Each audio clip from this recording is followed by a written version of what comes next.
I chose it because it was online and I could stay at home and I could study after work. University of Highlands and Islands had been doing online study for many years, so I kind of had confidence in the fact that it was going to be good. So what I wanted to gain was a better theoretical understanding of the underpinnings behind the conceptual relationship in the background between how people perceive their health and well-being and how that translates into what we end up producing as an NHS and how we're providing that. This course I decided to do because I've already got my qualifications in social work, and with the integration of health and social care, I wanted to sort of expand my skills and expand my knowledge. So I really wanted to look at things from a health perspective rather than just a social. I felt that the course offered the diversity that allowed me to expand my own portfolio of knowledge, take it to another level as well. I'd done the degree in social sciences, and everything I'd done in social sciences had always sort of veered towards the health aspect, but this allowed me to use my social sciences and develop my health knowledge, but connect it with wellbeing, which was a passion of mine. So this is the interaction with the different lecturers. You've got a lot of access to a range of lecturers that are across quite a broad spectrum of specialities in quite a defined course in terms of health and well-being, and the access to really discussion with other students. So there was students from across both Scotland and other areas and in different parts of the modules, internationally at points, so we could have quite a wide-ranging conversation and debate, which I found really interesting, sort of talk about how things happen in different countries and why things work in different places and don't work here or do work there.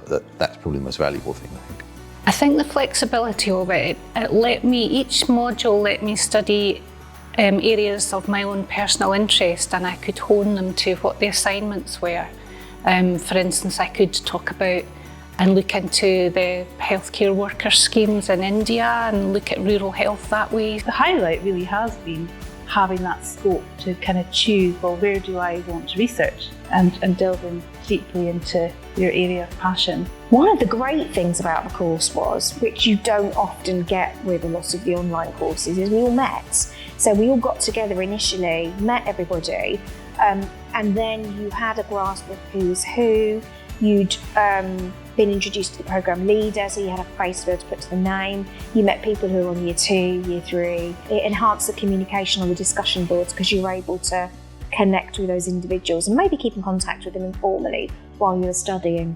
I think it's helped me understand more about critiquing work and research, and basically it gave me a lot of academic skills that I only had at undergraduate level. So because I came from a background of nursing and midwifery, and there was lots in practice that I did, and when I came to doing the online degree, I learned a lot of the theory behind the practice I'd already been doing, so I knitted it together in the opposite way almost. But that has again made me really realise the importance of theory in academia and learning the real roots behind what you're actually doing in practice. So for nursing and midwifery, it's a really, really potentially excellent step to go on to. Yeah, really positive. The main tutor that I worked with, Rachel, was there, on the phone or online, and we mostly communicated via email, but we did relatively regular catch-up, sort of one-to-one, particularly in the last couple of years during the dissertation. They were invaluable, lots of space to bounce ideas off of, where you're just picking things up and discussing things, and it wasn't about her telling me something or directly trying to teach me anything, but about just that guidance and prodding you or nudging you into different directions and expanding the concept of what you were trying to think about, which is really helpful. It just allowed me to think wider and push the boundaries of where I was trying to go, so it's really good. Really good. I just need to send an email. I know I'll get a really good response really relatively quickly. I'm not left pondering for long. Yeah, I would say the level of support that I get is appropriate.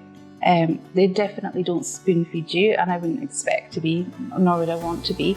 I would say that's the biggest challenge, learning curve, is just working with areas that you don't necessarily feel confident in yet, but that's the whole point of research. Research is what you do and you don't know what you're doing. So it's getting comfortable with the uncomfortability of it.